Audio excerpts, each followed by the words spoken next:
बिस्मिल्लाहिर्रहमानिर्रहीम। अस्सलाम वालेकुम। कैसे हैं आप? उम्मीद है कि बिल्कुल ठीक होंगे। प्यारे प्यारे बहन भाइयों, आज जो मैं रेसिपीस लेकर आई हूँ वो बहुत ही मज़ेदार और आसान रेसिपीस है। अगर आपके पास एक अदद आलू और एक अंडा है तो आप ये मज़ेदार और आसान रेसिपीस बनाकर सबका दिल जीत लें। एक दफ़ा ये रेसिपीस बनाएंगे, बार बार बनाने पर मजबूर हो जाएंगे। तो आइए शुरू करते हैं अपनी रेसिपीस। इसके लिए हमारे पास है आलू एक अदद मीडियम साइज़ का। आलू का छिलका उतार लें। आलू का बारीक छिलका उतारने के बाद अब आप इसको बारीक काट लें।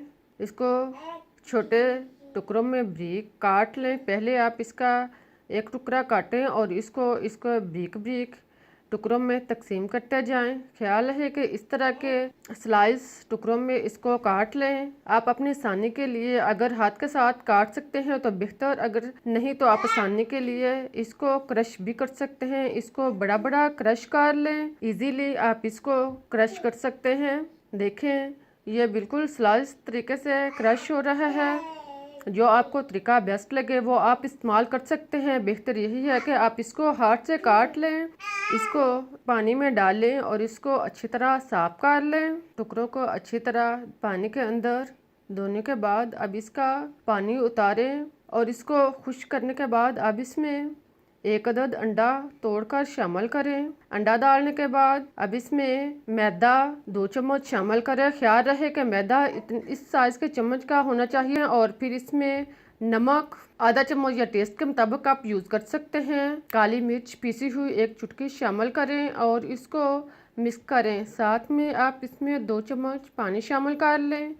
पानी डालने के बाद इस सब मेज़े को खूब अच्छी तरह मिक्स करें। इसको 2 से 3 मिनट तक खूब अच्छी तरह यकजां करें और फिर इसे 2 मिनट के लिए रख दें। अब इतनी देर में पैन जो है गरम करें और इस पर ब्रश के साथ ऑयल जो है वो अच्छी तरह इसकी सतह पर लगा लें। ऑयल लगाने के बाद अब तैयारशुदा मिक्सचर जो है वो इसके अंदर शामिल करें। ख्याल रहे कि जो मिक्सचर है इसको आहिस्ता से इसमें डाल लें। मिक्सचर डालने के बाद अब इसको पैन की सतह पर खूब अच्छी तरह फैला दें।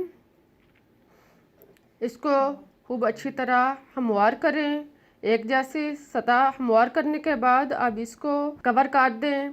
इसको 2 से 3 मिनट के लिए कवर करके इसको मीडियम आंच पर, ख्याल रहे कि आंच जो है वो लो होनी चाहिए, इसको पकाएं और फिर इसकी साइड जो है वो चेंज करें। साइड चेंज करने के बाद अब इसको दोबारा कवर कर दें और फिर इसको 2 मिनट के लिए लो आंच पर पकाएं। 2 मिनट के बाद इसका ढक्कन ओपन करें।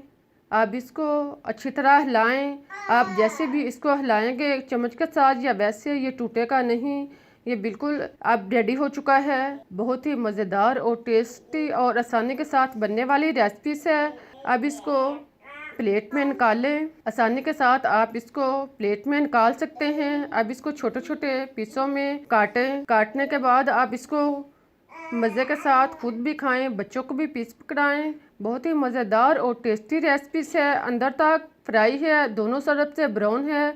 देखने में बहुत ही मज़ेदार लग रही है, खाने में इससे भी कहीं ज़्यादा मज़ेदार होगी। आई होप कि आपको मेरी ये रेसिपीज पसंद आई होगी। अगर पसंद आई है तो मेरे चैनल को सब्सक्राइब करना ना भूलें।